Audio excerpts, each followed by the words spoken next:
Hari ini kita pahami banyak yang hilang pekerjaan, jadi tambah miskin di Jakarta, kota dengan ekonomi terbesar di negara ini, tetapi banyak yang kelaparan. Hari ini kita pahami, bila kita diam saja, bila kita tidak mulai bangkit bersama, gotong royong, bersatu sesuai adab yang diajarkan orang tua kita, maka banyak rakyat Jakarta yang bakal terusir dari rumahnya sendiri karena tidak mampu membayar biaya hidup di Jakarta, kota dengan ekonomi terbesar di negeri ini. Hadirin yang saya hormati, orang tua kita mengajarkan kepada kita, Tuhan hanya akan mengubah nasib sebuah bangsa itu bila bangsa itu hendak merubah nasib bangsanya sendiri. Jakarta telah mengajarkan saya indahnya adab harmoni. Dengan kebinekaan yang demikian indah, berbagai suku, agama, ras, dulu leluhur kita mengajarkan bagaimana semua berkumpul dan hidup bersama sebagai sebuah keluarga. Jakarta adalah rumah kita. Saudara-saudariku, kini saatnya kita bersama akan membuat Jakarta aman kembali bagi rakyatnya. Itulah sebabnya kita harus kompak dan bersatu. Perjuangan para pahlawan bangsa telah mengajarkan keindahan adab berupa kompak. Bersatu ternyata mampu menghadirkan hadiah terindah bagi keturunannya. Kedaulatan dan kemerdekaan kita semua berbeda dari resesi 1963 dan 1998 yang dipicu oleh persoalan ekonomi.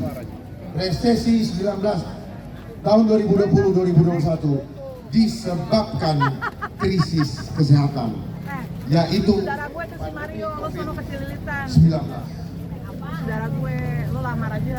Ketahuilah, Inggris negara yang sangat kaya saja saat ini ekonominya menuju negara bangkrut. Karena sejak pandemi COVID-19 ekonominya terus menurun. Rakyatnya jadi miskin, tercekik utang, banyak yang bangkrut. Pertanyaan saya, apakah ada calon gubernur lain yang bertugas saat pandemi COVID-19 dulu seperti yang saya berbicara untuk kepentingan Anda? Tidak ada. Apakah ada di antara mereka yang membela hak-hak Anda? Tidak. Ingat siapa saja gubernurnya. Ingat. Tidak perlu dipuja-puji sementara mereka menikmati penistaan kepada rakyat. Mereka mendapatkan banyak dari keuntungan program tersebut. Mereka menyuruh Anda tinggal di rumah, menutup bisnis Anda, menutup mulut Anda dengan masker, majalah kertas yang harus dibeli dengan uang yang saudara-saudara kumpulkan. Itu hanyalah kertas. Jangan menghamba kepada berhala. Jangan mengatakan umat beragama tetapi mengandalkan kertas. Hidung kita tempat Allah memasukkan nafasnya. Pikirkan semua, ini sistem dari mana? Yang pasti bukan sistem dari surgawi. Ini adalah sistem khilafah Dajaliyah. Berdiri harus terpisah, seperti yang diperintahkan kepada kita selama ini. Bisa dibayangkan betapa sedih hati saya menyaksikan betapa satu persatu apa yang saya katakan dan ingatkan dulu, semua menjadi kenyataan.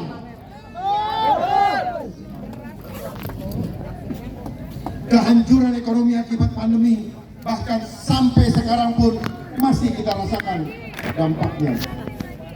Begitu banyak perusahaan kita yang tutup, PHK begitu banyak terjadi, rakyat kita tambah banyak yang miskin, tambah yang kelaparan, sedangkan perusahaan dan industri produsen vaksin dan alat kesehatan asing terkait pandemi berhasil meraup keuntungan fantastis. Termasuk klinik-klinik yang melakukan tes PCR.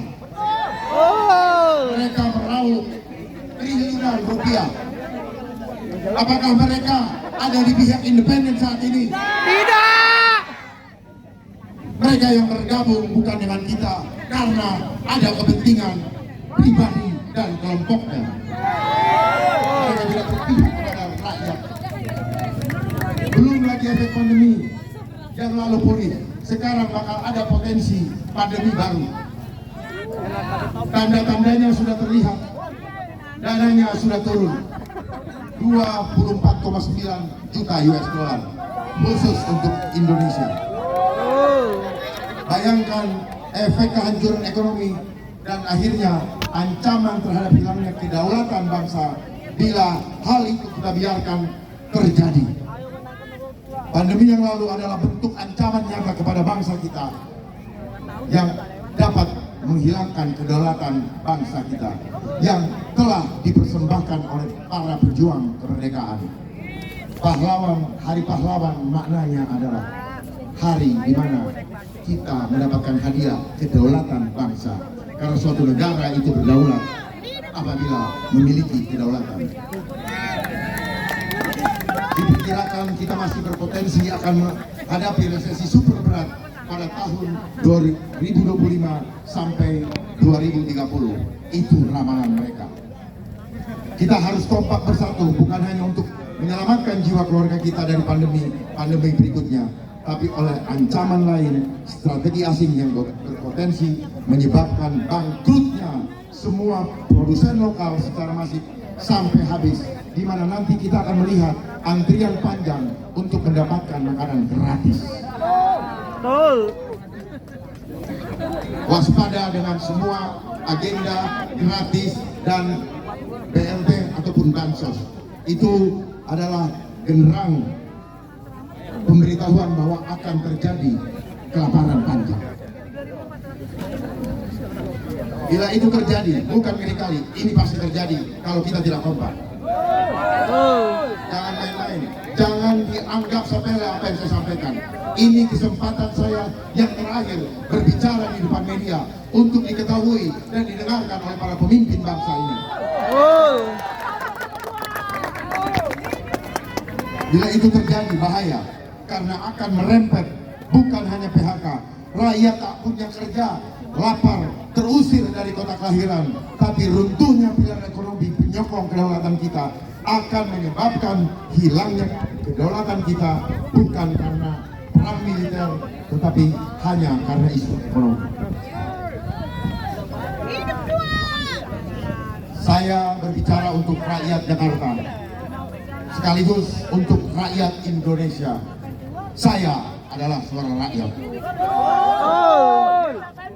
Dan seperti sekarang, ketika saya berkampanye untuk melindungi rakyat, para politisi besar dan media korporat bersatu untuk membungkam dan mendiskreditkan saya dan Pak Nur. Saya menghabiskan beberapa tahun sebagai jenderal di kepolisian maupun divisi kejahatan dunia maya. Apakah Anda pikir saya tidak tahu kebenaran dunia ini? Saya tahu banyak hal, tetapi saya menepati sumpah saya untuk melayani Indonesia. Saya ditawari banyak posisi, tetapi saya memilih keadilan dan rakyat saya. Hidup saya adalah tentang keadilan dan rakyat. Saya tidak menentang kekuatan yang melawan saya, tetapi saya seperti Anda. Jika Anda, rakyat, memberi saya dukungan dan membuat suara Anda didengar, saya berjanji di hadapan Tuhan Yang Maha Esa bahwa saya akan memberikan perubahan nyata, keadilan sejati, dan menjadi suara Jakarta bagi semua orang yang mengharapkan keamanan, kedamaian, dan kesejahteraan bagi semua. Untuk memulai proses ini, saya akan bangun sistem ekonomi adil agar tak ada rakyat Jakarta yang hidup di bawah garis kemiskinan saat kotanya tambah makmur dan gemerlap. Sistem ekonomi adil sehingga penghasilan rakyat meningkat sampai tak ada rakyat Jakarta yang terjebak dengan pinjaman online.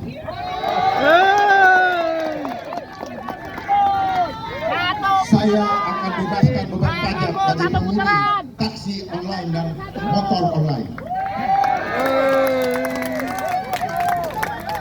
Saya akan berikan BPJS gratis. Saya akan hapus hutang pajak kendaraan tua kategori bukan mewah.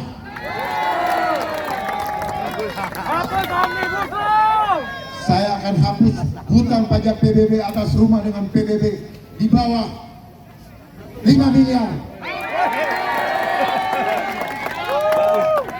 Saya akan bantu semua perusahaan besar, kecil maupun UMKM bangkit dari kesulitan setelah pandemi.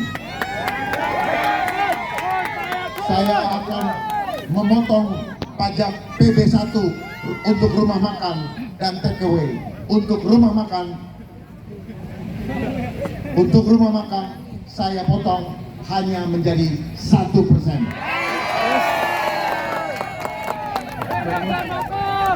Dan untuk takeaway 0.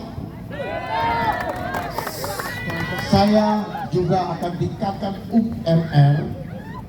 Dengar baik-baik, tetapi setelah perusahaan Jakarta berhasil kita bangkitkan dulu. Karena perusahaan itu adalah pahlawan bagi lapangan pekerjaan kita.